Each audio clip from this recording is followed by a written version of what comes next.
Oi, pessoal, tudo bem? Para quem ainda não me conhece, meu nome é Elaine, sou professora de História e no vídeo de hoje nós vamos continuar a falar sobre a Era Vargas. No vídeo passado nós falamos sobre os governos constitucional e provisório, melhor, os governos provisório e constitucional. Terminei falando que as concessões feitas pelo Vargas fizeram com que a população se desmobilizasse ao longo do tempo. E tem um item importante que é de onde nós vamos partir para o vídeo de hoje. Na Constituição de 1934, o Vargas foi eleito indiretamente, e aí foi dito a ele que em janeiro de 1938 aconteceriam novas eleições diretas, das quais ele não poderia participar. Mas não era bem isso que ele estava pensando. Então vamos ver o que vai acontecer nessa história a partir de agora.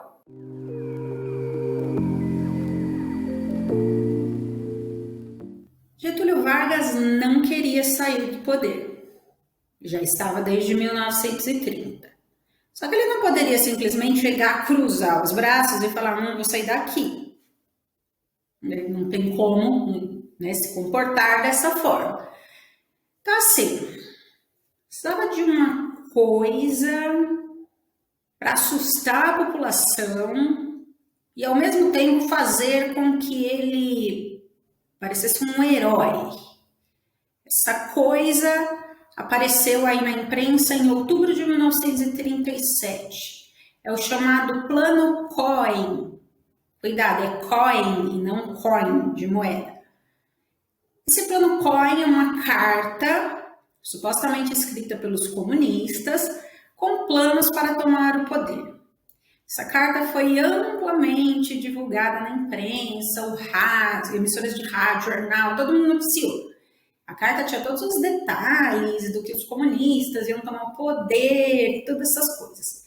E aí, imediatamente, o Vargas reage, faz um pronunciamento no rádio, dizendo que era o momento de cuidar da população brasileira, porque o Brasil estava sendo ameaçado pelo perigo comunista e essas coisas todas. Fechou o Congresso, primeira coisa, que assim, né, momento especial no sentido, na verdade não especial, né, perigoso da nossa história. E aí, lógico, os opositores do Vargas e aqueles que já estavam se preparando aí para as eleições de janeiro de 38 ficaram meio assim, né? Que assim, quem quer dar um golpe de Estado não vai divulgar para a imprensa o golpe, com os mínimos detalhes. Vai lá e toma poder, não é? Depois descobriu-se que essa carta era falsa, que quem escreveu a carta foi o Olímpio Mourão, amando do Vargas. Então era uma coisa assim, para assustar a população. Então, o Brasil está sendo ameaçado pelo perigo do comunismo, então eu, Getúlio Vargas, agora vou ter que tomar algumas medidas mais drásticas para proteger a população. O Congresso foi fechado, as eleições foram suspensas, os partidos políticos foram extintos, a imprensa passou a ser censurada, os opositores foram presos, torturados e mortos. Uma ditadura de tendências fascistas, que o Vargas tinha uma simpatia aí pelas ideias fascistas. Em 1937 ainda, então olha como esse negócio estava sendo planejado há algum tempo, é apresentada à população a Constituição de Estado Novo. Aliás, esqueci de falar uma coisa, os governadores que tinham sido democraticamente eleitos foram substituídos pelos chamados interventores, pessoas nomeadas pelo Getúlio Vargas. Essa Constituição é a única da história do Brasil que prevê a pena de morte. Nunca foi colocada em prática a pena de morte, mas ela previa. Então, assim, agora o Brasil é uma ditadura. Então, agora o Vargas, né, tomou todo o controle de vez. Só que agora não tem mais congresso, não tem mais partido, não tem mais eleição, não tem mais nada sobre, assim, só sobrou ele e a população brasileira. Inclusive, essa foi uma das justificativas que ele usou naquele discurso para, né, poder dizer por que ele estava tomando essas medidas. Agora o Brasil, um pouquinho antes da Segunda Guerra Mundial começar, uma ditadura de características fascistas. O Vargas, durante muito tempo, fez um jogo duplo. Ora fazia coisas para agradar aos nazistas, ora fazia coisas para agradar aos Estados Unidos. Teve uma habilidade política aí para fazer isso.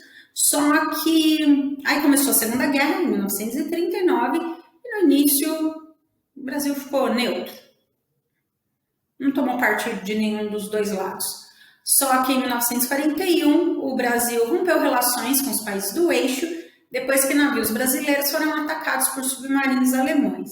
Inclusive foi permitido que os Estados Unidos construíssem bases militares na região nordeste do Brasil. O Brasil entrou na guerra ao lado dos aliados e dessa vez mandando tropas, os pracinhas da FEB, a Força Expedicionária Brasileira, que tiveram sim um papel importante na derrota, né, no auxílio à derrota dos fascistas italianos, principalmente na Batalha de Monte Castelo. Inclusive na Itália tem alguns monumentos em homenagem aos pracinhas da FEB. Os pracinhas da FEB que usavam um embleminha no seu uniforme, uma cobrinha, e o lema era "Cobra vai fumar". Então, assim, agora o negócio vai ficar sério porque os brasileiros chegaram. E aí, em 1945, acaba a Segunda Guerra Mundial, os fascistas, são derrotados, e o Brasil está vendo uma situação meio estranha, porque os fascistas foram derrotados na Europa e nós temos um governante fascista.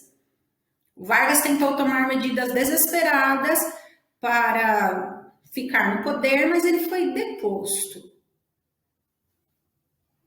E aí disse a seguinte frase: "Voltarei nos braços do povo". A primeira parte aí da era Vargas termina então, né, com a deposição do presidente e a realização de eleições, onde concorrem o general Eurico Gaspar Dutra e o brigadeiro Eduardo Gomes. Nós falamos sobre Eduardo Gomes lá no capítulo 8, no vídeo do capítulo 8. O Dutra ganha as eleições, assume em 1946 e começa o processo de redemocratização do Brasil. Durante o Estado Novo, o populismo varguista fica mais evidente. O que é populismo? É um tipo de governo onde o governante atende às necessidades do povo de uma maneira paternalista, como um pai bondoso, carinhoso. O populismo, ele também teve representantes em vários países da América do Sul. A Argentina é um exemplo, com Juan Domingo Perón e a sua esposa Eva Perón. Então é assim, estabelece-se uma relação, vamos dizer assim, familiar quase, entre o governante e o povo. Durante o Estado Novo, como eu falei para vocês, só sobrou o Vargas e o povo. Então assim, né, o atender às necessidades da população, porque eu me preocupo com a população. Eu sou um pai bondoso e carinhoso para a população. Tenho que tomar medidas extremas às vezes, mas não é porque eu quero. É porque as pessoas fazem coisas erradas. Então, assim como um pai deixa o filho de castigo porque ele fez alguma coisa errada, então, né, às vezes é necessário fazer isso. Lembrem-se que agora os sindicatos, estamos numa ditadura. Os sindicatos foram desmontados, suas lideranças foram substituídas por pessoas do governo que passaram a colaborar com Getúlio Vargas para denunciar as pessoas contrárias a ele, e aí essas pessoas iam ser presas, enfim. E aí os sindicatos começam a oferecer serviços para os seus sócios, como barbeiro, dentista que é uma coisa cara, festas, com presentes, então Dia das Mães, Dia dos Pais, Dia das Crianças, Natal, você vai na festa, ganha presente, e isso vai desmobilizando os trabalhadores ainda mais, porque lógico, durante o período ditatorial, né, quem vai se mobilizar? Então percebam que desde 1930 até 1945, o fim do Estado Novo, olha que período grande de desmobilização da população. Por isso que a gente diz que a população brasileira não tem o costume de se mobilizar. 19 anos de Getúlio Vargas, mais 21 anos de ditadura militar, não deu tempo, né, de mobilizar novamente. Então, a mobilização da população brasileira é uma coisa recente, vou dizer assim, não sei se essa palavra existe, tá? Mas a remobilização da população brasileira, coisa recente, ponto de vista histórico, bem recente. Tem muita coisa ainda para a gente aprender dentro desse processo de mobilização política, mas esse é assunto, né, para a gente discutir até em um outro vídeo, se for necessário. Com essa coisa de fazer concessões ao povo, né, mostrar que, né, os benefícios conquistados pelo povo eram concessões suas, e passou a imagem de protetor dos pobres, o pai dos pobres e a mãe dos ricos, como se dizia. Porque, lógico, que ele não ia agradar só o povo, ele precisa do apoio das elites também para governar. Em 1939, foi criado o DIP, Departamento de Imprensa e Propaganda. O DIP tinha duas funções. Primeiro, censurar a imprensa contrária a Getúlio Vargas. Imprensa, música, novela, literatura, enfim, tudo que fosse contrário ao Vargas. Segunda função, noticiar as realizações de Getúlio Vargas, e foi instituído um verdadeiro culto à sua pessoa. Qualquer semelhança com o culto ao líder do fascismo italiano e do nazismo alemão é coincidência, sim, bem parecido, aquela questão do culto ao líder. E o povo, pela desmobilização dos sindicatos, acabava sendo mantido sob controle. Isso agradava as elites, donos de terra, donos de indústria. Então, assim, população controladinha, governo ditatorial, onde ninguém pode se manifestar, ninguém vai fazer greve, ninguém vai... Então, né, tudo sob controle. Getúlio Vargas foi o primeiro presidente da República a visitar uma aldeia indígena em 1938. Dentro do fascismo, o nacionalismo é uma característica importante. Lembra que a gente viu que a nação é a coisa mais importante da sua vida? Então tem essa questão do nacionalismo no Estado Novo. E os indígenas foram associados ao nacionalismo brasileiro, porque eles são, né, os povos, né, originários daqui. Foram destinadas verbas ao SPI, Serviço de Proteção ao Índio, e foi instituído o Dia do Índio, em 1934, que é o dia 19 de abril, e que é uma data que nós precisamos rever. Como eu falei para os meus alunos em sala, não é minha função ficar dando opiniões, eu preciso passar informações para vocês. Mas o Dia do Índio é uma coisa que a gente precisa rever. Algumas escolas já estão revendo, materiais didáticos também. É importante que se faça essa discussão, mesmo porque essa aparente valorização da cultura indígena tinha uma tentativa do Vargas de civilizar os indígenas e torná-los úteis para o país. No sentido de, assim, esses indígenas precisam trabalhar para a gente. Então, desconsiderando o modo de vida deles. Porque, assim, os indígenas não trabalham? Claro que trabalham, mas eles têm a vida deles, é um modo de vida diferente do nosso. Então, não tem esse negócio, por que útil? Isso significa que os indígenas são inúteis? Então, olha a contradição aí, né? Aí, vamos valorizar os indígenas, mas nós precisamos fazer com que eles sejam úteis para a gente. E durante o governo Vargas, e ao longo da história do nosso país, os trabalhos dos indigenistas são muito importantes. As ações dos irmãos Vilas Boas foi essencial para que povos indígenas tivessem a sua cultura, as suas tradições e as suas terras preservadas. Essa questão do indigenismo, os indigenistas, é uma questão assim é uma coisa muito séria até hoje na história do nosso país, porque os indígenas são ameaçados e são mortos por conta de questão de terras onde minérios possam ser explorados, terras para agricultura, terras para criação de gado, e infelizmente muitos indigenistas perdem a sua vida houve inclusive um episódio recente aí na história do nosso país, né? E aí uma questão que dá pra gente fazer só um vídeo também falando sobre isso. Para terminar de falar da parte política da era Vargas. Ele saiu em 1945, ele foi deposto, prometeu voltar nos braços do povo. O Dutra assumiu, redemocratizou o país, e o Vargas saiu candidato à presidência em 1949, assumiu o governo em 1950. Só que agora de uma situação diferente. Primeiro, o Vargas estava concorrendo com o brigadeiro Eduardo Gomes, que tinha o apoio das elites. Eduardo Gomes, que era vinculado ao UDN, União Democrática Nacional, partido dos grandes proprietários de terra, das elites. Então, quem tinha o apoio das elites agora era o Eduardo Gomes. O Vargas tinha o apoio do povo. Então, assim, voltarei nos braços do povo vai ser literalmente voltou nos braços do povo. É um governo que passa por já assume com o Brasil numa situação econômica muito difícil. O caráter nacionalista e popular do seu governo foi acentuado.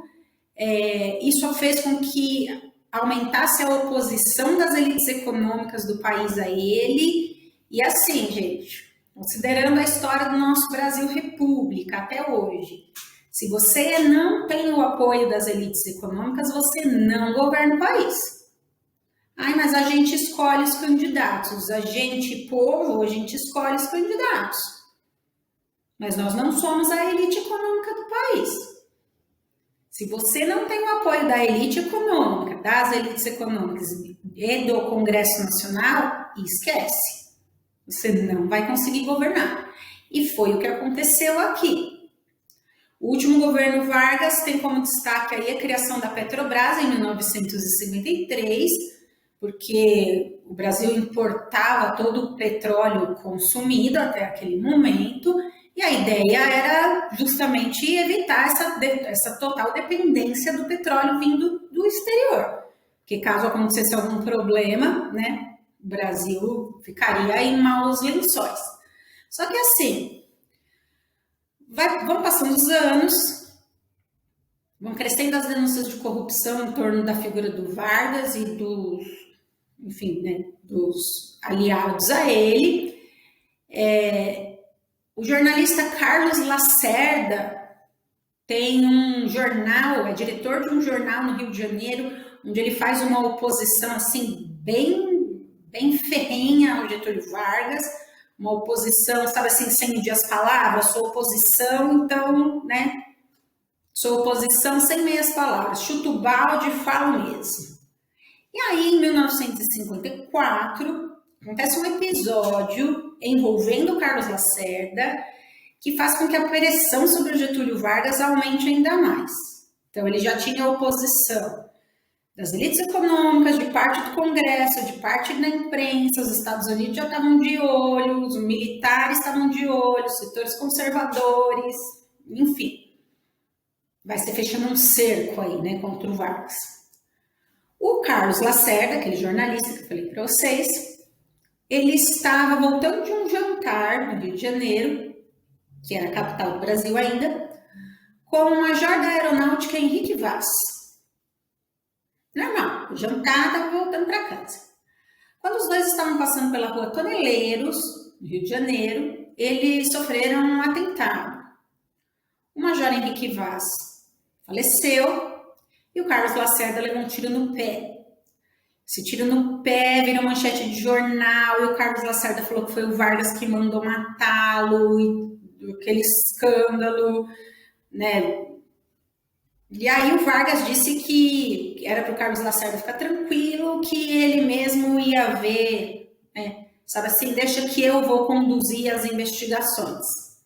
Só que durante as investigações surgiram evidências de que o chefe da guarda pessoal de Getúlio Vargas, o Gregório Fortunato, um homem que tinha sido escolhido pelo próprio Getúlio, que, segundo dizem, tinha aí algumas passagens pela polícia, então surgiram evidências de que o Fortunato pudesse estar envolvido. Só que aí o Vargas deu o assunto por encerrado, assim, tá, não, sabe, pôs panos quentes, abafou o caso, né? E aí isso fez com que o Carlos Lacerda ficasse muito mais bravo, enfim. Há evidências de que o Gregório Fortunato estivesse sim envolvido nesse atentado, mas que ele teria agido por conta própria e não a mando do Getúlio Vargas. Só que a situação, né, foi se tornando cada vez mais pesada e começaram a aumentar os rumores de que haveria um golpe militar contra o Getúlio Vargas. Só que aí, pressionado por todos os lados, o Vargas vai dar um desfecho trágico a essa situação em que ele estava envolvido.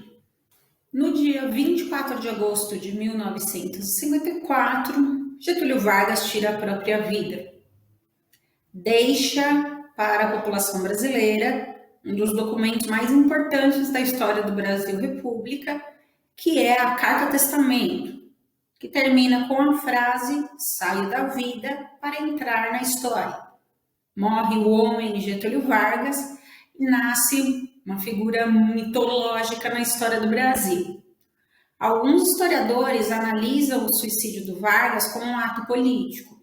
Foi seu último ato político, sabe assim, quem dá a última palavra sou eu. Lógico, é uma coisa trágica, sem dúvida nenhuma, mas há essa análise. Aqui estou mostrando para vocês duas capas do jornal Extra, do Rio de Janeiro. Na primeira delas, aqui à minha esquerda, um pronunciamento do Vargas, onde ele disse que ele só sairia morto do Palácio do Catete. O Palácio do Catete era, né, sede do governo do Rio de Janeiro. E a edição extra do jornal, falando sobre o suicídio do Vargas, e o último bilhete dele, que foi a Carta Testamento. As pessoas ficaram desesperadas, população mais simples, né, o povo mesmo, no velório aberto ao público no Rio de Janeiro, as pessoas desmaiaram na fila, teve gente que se debruçou no caixão, ficou chorando, as pessoas não acreditavam que o Vargas tinha tirado a própria vida. O povo dizia que ele não tinha motivo, que ele tinha o apoio do povo, não precisava ter feito isso. E muita gente começou a falar que ele não fez isso não. Vargas não se matou, não. Quem matou ele foram os capangas que deram os tiros nele. Ele foi substituído pelo seu vice, Café Filho, que era opositor, né, do partido de oposição ao Vargas, porque naquela época as eleições para presidente e vice eram separadas. Você escolhia um voto presidente, outro voto vice. O Café Filho desfez todo o ministério do Vargas, nomeou um ministério conservador, né, e, enfim. E os militares só não tomaram o poder em 54 porque eles ficaram temerosos de que a população os acusasse pela morte do seu querido presidente Getúlio Vargas. Vargas, que foi sepultado em São Borja, no Rio Grande do Sul, né, sua cidade natal. E aí o Brasil passou por um período de uma grave crise política. Entre agosto de 1954 e dezembro de 1955, foram vários presidentes, tentativas de golpe, tentativas de que os presidentes e vice-eleitos JK e João Goulart, né, não assumissem poder. Então, assim, um período muito tumultuado na nossa história. Então, os militares recuaram, né, assim, vamos dar um passo atrás, mas vamos ficar de olho na situação e esperaram um momento melhor para tomar o poder. E este momento foi em 1964, o início da ditadura militar, que a gente vê, né, num vídeo mais para frente. Você sabia de alguma dessas histórias envolvendo Getúlio Vargas? Se você sabia ou não, deixa aqui um comentário. Se você tiver alguma dúvida também, não se esqueça de curtir o vídeo, compartilhar com seus amigos, se inscrever no canal e ativar o sininho para não perder nenhuma novidade. Vou deixar como tela final a parte 2 do vídeo, que fala sobre os governos provisório e constitucional, caso você ainda não tenha visto. Então, eu te vejo lá e a gente se vê por aí. Até mais. Tchau!